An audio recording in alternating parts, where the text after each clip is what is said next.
Shaun Pollock. The name doesn't scream thunder. It doesn't explode like Shoaib Akhtar. And it doesn't mesmerize like Wasim Akram. But let me tell you this. When Pollock had the ball in hand, cricket did not get loud. It got clinical, surgical, ruthless. He did not need to show aggression. He did not need to bounce you out or crush your toes every other delivery. He just hit the same spot again and again and again until you started questioning your very existence. That's Shaun Pollock for you, the silent assassin of world cricket. And today, we are diving deep into his legacy. How good was he?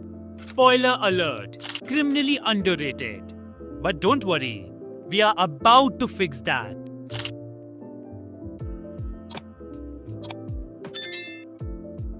You see, greatness was practically stitched into Shaun Pollock's DNA. His father Peter Pollock was South Africa's fast bowling pioneer during the 1960s, just before apartheid dragged the country into sporting isolation. And his uncle? Oh, just Graeme Pollock, arguably the finest left-handed batsman of all time. That's like growing up in the cricketing version of the Avengers. Except, you're not just watching, you are expected to be one.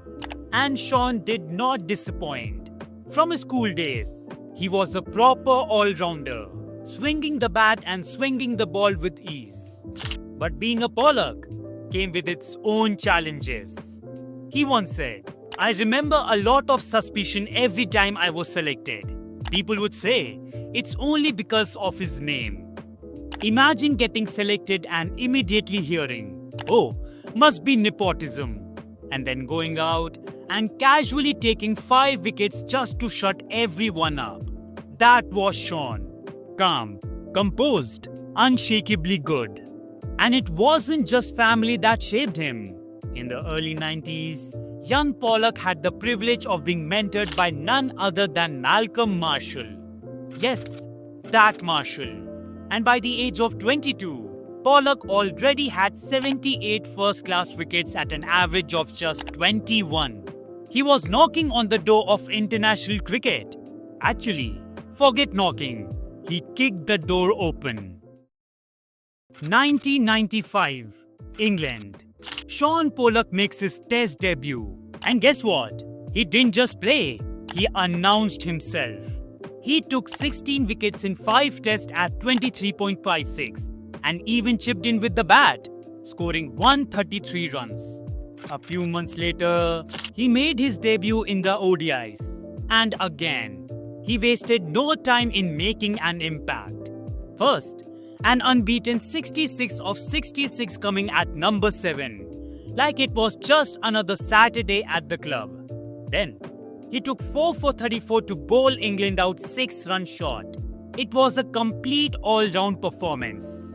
Man of the match, man of the series, and man, South Africa had found a gem. I mean, how do you counter someone who bowls like McGrath and bats like a solid middle-order guy who just refuses to leave? Then came 1998, the year when Shaun Pollock went from being a promising youngster to a global superstar. That year, he took a jaw-dropping 69 Test wickets at an absurd average of 20.44.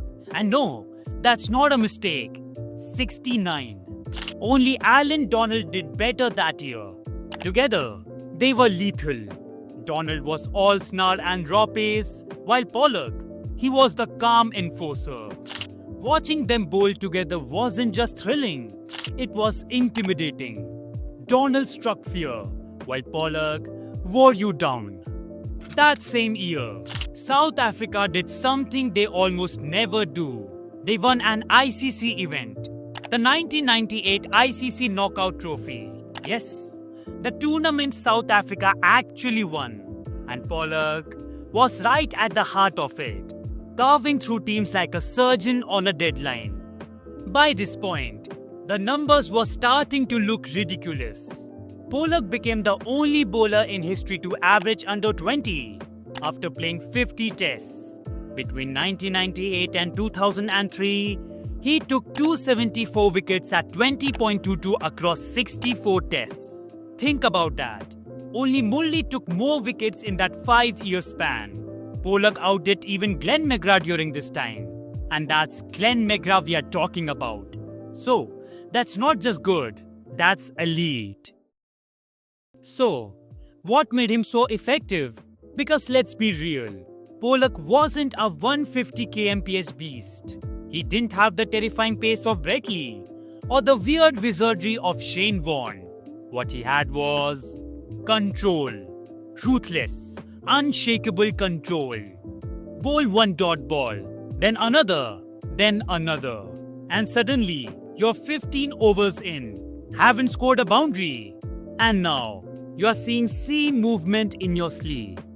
In his early years, Pollock could still crank it up, late 130s, touching 140s, and he could rattle a few helmets when he wanted to. But then, in 2000 came a knee injury. But instead of fading away, he evolved. He dropped a few clicks of pace and picked up a master's degree in precision.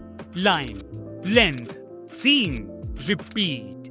He could swing it both ways, cut it off the seam, and just when you thought you were safe, he'd pepper you with a surprise bouncer that followed you like a debt collector. Okay, still not convinced about Pollock's class? Alright, let's take a quick look at his victims list. He dismissed Sachin Tendulkar. Yes, the Sachin. 13 times in international cricket. That's not a stat, that's a statement. At Gilchrist, Jayasuriya and Ganguly, 12 dismissals each. And the thing is, these weren't just tail-enders. These were icons. And Pollock made them look mortal. And it wasn't just about home advantage. That's the scary part. Away from home, he was still a menace. He averaged 25.69, took 186 wickets, picked up 7 5-wicket hauls, had a strike rate of 64.52, and went at just 2.39 runs an over. And here's something most people miss. His form on the subcontinent, a place where many great fast bowlers have struggled, but not Pollock. Pollock played a total of 17 tests there, averaging an outstanding 23.18 and picking up 60 wickets. He's among the top 10 foreign bowlers with the best averages on the subcontinent. And this list includes spinners too, so let that sink in.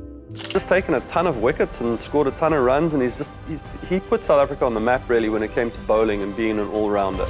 One of Pollock's finest hours came in Adelaide. South Africa had already lost the first 2 tests. This was supposed to be a formality, but Pollock had other ideas. South Africa piled up 517 runs, and then the man took over, 7 for 87. Pollock did not just bowl well, he rampaged through Australia like a man possessed. War Brothers? Gone.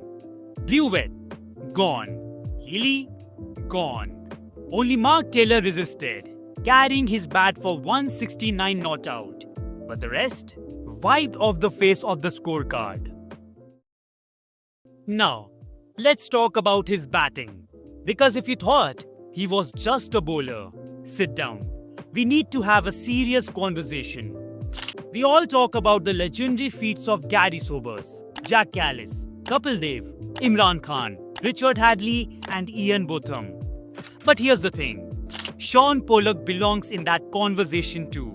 Yes, Pollock was an aggressive lower order batsman who often bailed South Africa out of trouble. No, he wasn't Jack Callis, but you'd be surprised how often he saved the day. 3,781 test runs at 32.31. More than 2,000 of those came from number 8 or lower in ODIs. He scored 3,519 runs at 26.50 with a brisk strike rate of 86.69. 1 century, 14 50s, and a reputation for frustrating bowler sides that thought they were nearly done. When he retired in 2008, Pollock had left behind a mountain of numbers. In Test cricket, He finished with 421 wickets in 108 matches at a sublime average of 23.11. His economy rate of 2.39 remains the second lowest for any bowler with more than 400 test wickets, just behind Curtly Ambrose.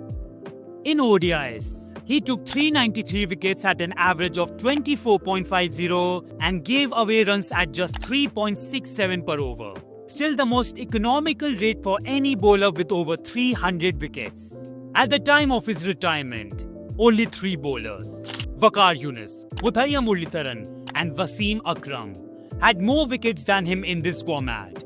Even today, he still sits high on that list. Oh, and by the way, he bowled more maiden overs in ODIs than anyone else, ever. So, how good was Shaun Pollock? He was the silent thunder. He didn't scream for attention. He earned respect. He didn't chase records. They came to him. He was the architect of pressure. The bowler who didn't just aim for the stumps. He targeted your patience. Shaun Pollock may never had the flash of Akhtar or the flair of Flintoff, but he outlasted many of them. Because in cricket, as in life, consistency is often the true mark of greatness. Understated? Absolutely. Underappreciated? Sadly, yes. But forgotten? Not on our watch. Shaun Pollock was not just good, he was a giant in disguise. So guys, that's it for today's video. If you wish to look at how good was Allan Donald or Graeme Smith, click on the videos being displayed on your screen. Don't forget to like, share and subscribe to my channel for more videos like this. Until next time, keep watching this beautiful game. See you soon.